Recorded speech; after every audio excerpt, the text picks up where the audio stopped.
Меня зовут Могутов Сергей Александрович. Я занимаюсь производством сувенирной продукции, рассчитанную на туристов. Идея пришла очень просто. Я ранее занимался этим делом с детства. Вот, это было как хобби. В какой-то момент попал просто в сувенирный магазин, увидел, какие там сувениры, да, и я реально понимал, что я могу делать что-то лучше. И, соответственно, принял решение, что, наверное, я буду делать сувениры для продажи. Ну и поговорил как раз с хозяином магазина, можно ли принести какие-то сувениры на пробу. Он сказал, что можно, и вот с этого у меня все началось.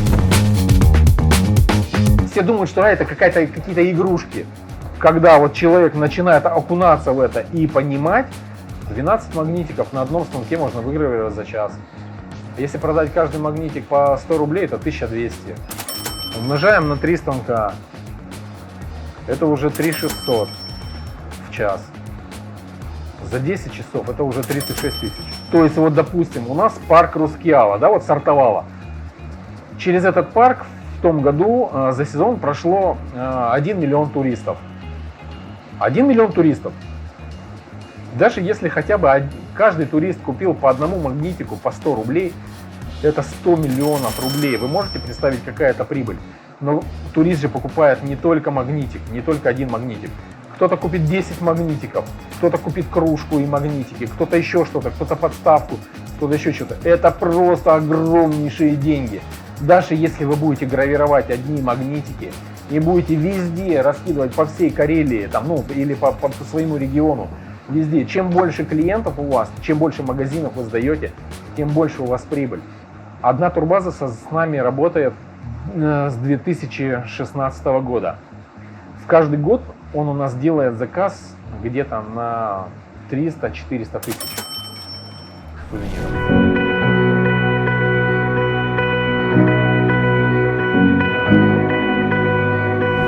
Я не рассматривал, но у меня даже такого в мыслях не возникало, но мне посоветовали очень хорошие знакомые, да, там, взять субсидию и на эти деньги купить станок. И я до самого конца не верил, что я получу эти деньги. До самого конца. То есть, когда мне уже в центре занятости сказали, что все уже у тебя вот одобрено, скоро придут деньги, я все равно даже в тот момент еще сомневался и не верил. Все ходил у себя на приложение, смотрел, и когда же все-таки придет долгожданная смс-ка. Мне поступили деньги 250 тысяч на приобретение станка, и тогда да. Я поверил в это, и у меня сразу же родился план, что можно привлечь к этому еще людей, компаньонов. На них также благодаря им взять также субсидии, также купить еще станки, чтобы расшириться, увеличить и еще больше. И вот станок этот первый, это который я взял на свою субсидию. Я взял ее в центре занятости, и вот, пожалуйста, первый станок, который мы взяли. Мы сразу взяли его с поворотным устройством, потому что я уже тогда знал, что я буду делать куксы. Вот первый раз, когда не знаешь всего этого, я думал, что это очень тяжело, и я думал, что не получится. Но это настолько легко, настолько просто, как будто я во всем этом жил всегда и варился. Это очень просто.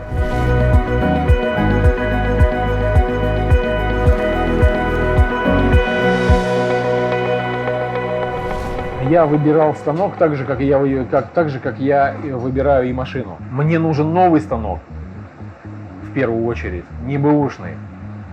Потому что бэушный мы всегда берем кота в мешке.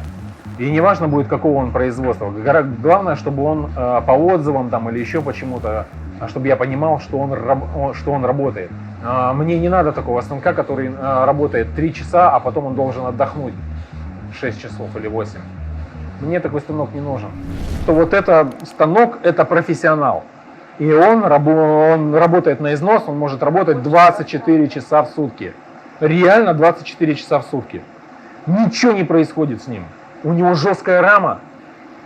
И мы вот 2 года на нем гравируем. Юстировка еще я не знаю, что такое юстировка, мы еще ни разу не делали. Мы начали гравировать в ноябре 2021 года. 22-й, сейчас 23-й. То есть в ноябре 23 года будет 2 года ровно. То есть сейчас получается, что 1,5 года она безостановочно гравирует. Я еще ни разу не менял лазерную трубку. И она вот еще гравирует, и качество гравировки, оно вот настолько высокое, что я на самом деле удивлен. Конечно, рано или поздно мне трубку придется поменять, скорее всего.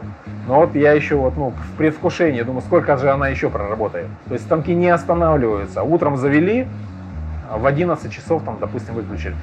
Он кажется, что вроде бы как бы игрушка, а на самом деле нет. Такой агрегат, что мама дорогая. Сначала я этого не понимал, смотрел там вот все в роликах, там индуктивные датчики, там то, все, 5-10. А теперь я реально понимаю, что индуктивные датчики это очень важно. Ты ведешь, и тебе не надо там контролировать, когда она там остановится. Он сам остановится именно там, где нужно.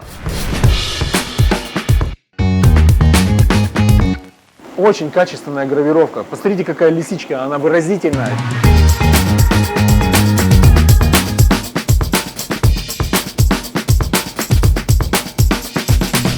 Я нахожусь в республике Карелия, город Кондопога. И так как этот городок не очень большой, мне здесь очень удобно, очень комфортно.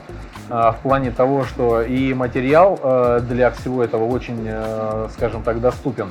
Вот, мне практически не приходится делать затрат на материал. И плюс ко всему, в Карелию очень большой поток туристов. Разумеется, сначала мы едем в лес. В лесу мы заготавливаем материал, который я выписал через лесничество, либо там купил у леспромхоза. Привозим, соответственно, на базу, то есть в цех.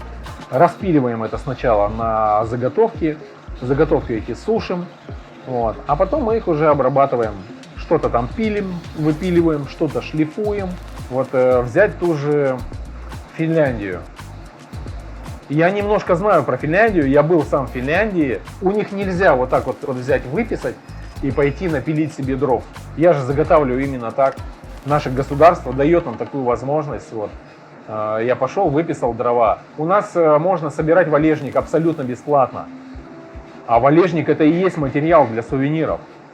Любая сосна, елка, будь то береза, она даже если немножко подгнила и прелая, это еще лучше. Мы ее распиливаем и получаем рисунок, тот, который я вот вам показывал на изделиях. Он натуральный, вот такой вот, всякие эти разводы. Это для сувениров как раз таки это очень важно. Где-то есть гниль, мы щеточкой ее вымели, что-то это обработали, залакировали. Пожалуйста, сама природа тоже создала. Чем страшнее, чем гнилее, тем лучше. Пожалуйста, вот. А в Финляндии ты так уже не пойдешь, не пособираешь. Ну, можно какие-то делать сувениры из фанеры. Я вот по Питеру прокатился где-то месяца 2 назад, по сувенирным лавкам полазил, и как бы из дерева-то я, и не видел там сувениров. Там какие-то там стеклянные кружки стоят, керамические там, еще что-то. Но я сразу стал предлагать свои сувениры. Качественная продукция, во-первых, она должна быть отшлифована очень хорошо. Она должна быть, каждое изделие должно быть гладеньким. Не должно быть никаких царапин, не должно быть никаких сколов. Качество гравировки должно быть, то есть рисунок должен быть качественным, красивым. Он должен бросаться в глаза, то есть он должен привлекать покупателя. То есть если будет красивый, привлекательный рисунок, то есть со всеми тенями, все как это нужно, то, соответственно, он и будет востребован на рынке. Но бывали какие-то сувениры такие, которые вот мы, допустим, делали и отвезли его, допустим, в магазин. Он, допустим, продается, но не так хорошо, как мне хотелось бы. А мне хочется, чтобы он был прям вот очень востребован. И я все время над этим думаю. Все время думаю над тем, как сделать это быстро, чтобы это делалось быстро, качественно, и можно было продать за минимальную цену. Не такая цена, там, что оно там висит, бог его знает сколько в магазине. А чтобы человек зашел, турист, в магазин, и у него не возникает никаких сомнений. Он просто хочет его купить, и все, он просто идет и покупает этот мой сувенир. Все. Они думают, там, это что-то дороговато, там, может, не стоит это покупать. А некачественный товар его не будут покупать. Я потому что знаю, что, допустим, мы делаем разделочные доски. Я знаю, как женщины выбирают разделочные доски. Они приходят и начинают их трогать. И если тактильно она ей нравится, она ее купит. А если она видит, что там где-то она плохо отшлифована, где-то какие-то сколы есть, какой бы красивый рисунок там не был, какой бы мы ни награвировали, она не купит эту продукцию. Многие заказчики приезжают сами.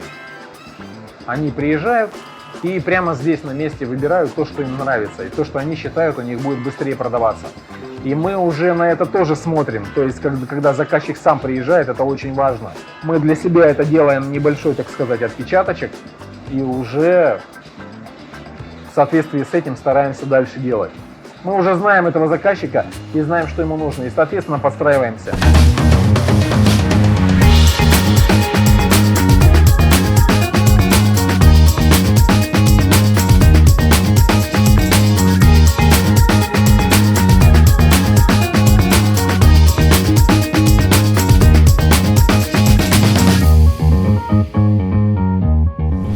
Своего бренда у меня нету, вот, и я как бы думал уже об этом, но даже не сколько я думал, а сколько мне уже как бы со стороны просто советовали, что тебе уже надо создать свой какой-то логотип, какой-то бренд там или еще что-то в этом роде. Но я об этом пока не думаю, потому что у меня нету на это времени. У меня очень много заказов, и поэтому для меня важнее всего, ну, гораздо больше сделать продукции и на этом заработать. Есть одна группа ВКонтакте, когда в 2015 году мы создали эту группу, вот, и пытались через нее продвигать. Но сейчас мы реально понимаем, что она нам даже как бы и особо не нужна. Потому что, скажем так, через группу нам могут прилетать там, ну, некоторые заказы индивидуальные, но они мне сейчас не интересны. Раньше они мне были интересны, потому что там ухватил заказик, а сейчас мне не интересны. Мне сейчас интересны трафики. Там, где огромный поток туристов, потому что мы сейчас делаем все именно потоком.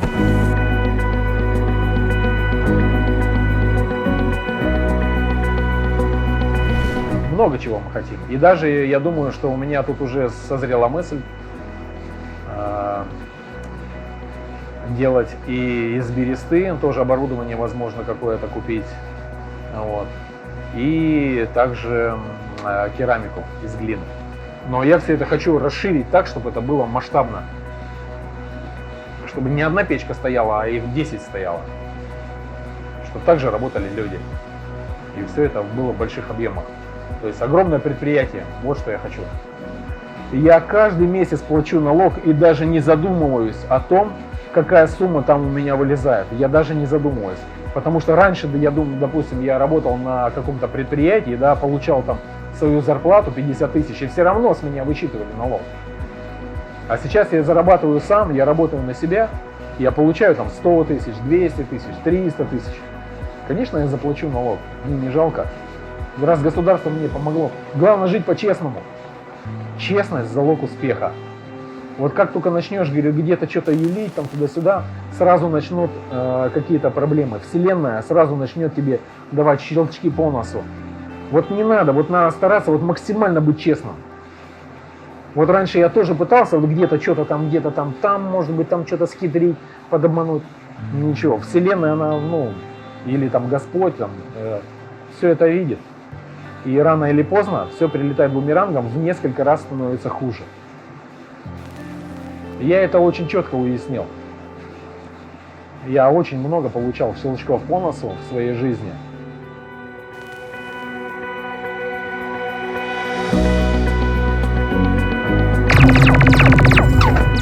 Кто-то закупает в Китае, и у них нет гравировки.